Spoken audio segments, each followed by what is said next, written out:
On pages 691 and 692 of the hardcover edition of his book, The Better Angels of Our Nature, Steven Pinker predicts that peace and freedom are the wave of the future and will eventually rule the world, because any reasonable person can see that they are in everybody's best interests. In the same way, on page 453 of his book, Enlightenment Now, in the last sentence of the book, Pinker says, quote, "Freedom is better than coercion," unquote. Well, I'm afraid Pinker is simply ignoring reality. He is overlooking the fact that in the free countries of the world, the birth rate has fallen significantly below replacement level. That means the free countries are dying. To keep a country's population stable, the average woman has to give birth to 2.1 children in her lifetime.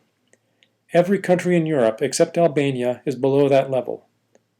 Look at Austria.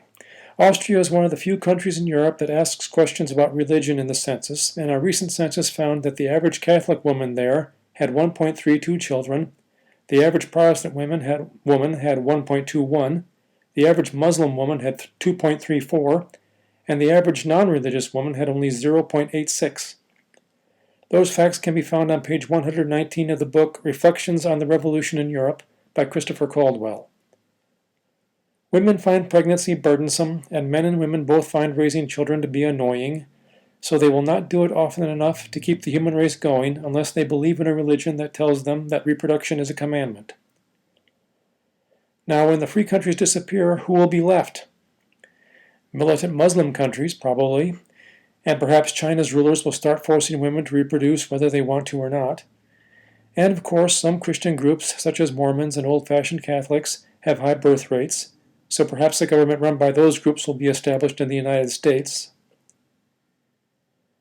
We found out in the 20th century that communism doesn't work, and now we are finding out that freedom doesn't work either.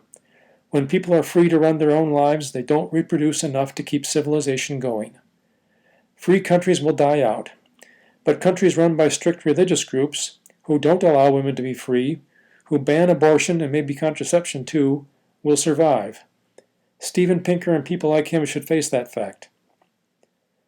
A militant Muslim might say to Pinker, "I know the militant Muslim countries have problems, but at least our civilization isn't dying. Yours is.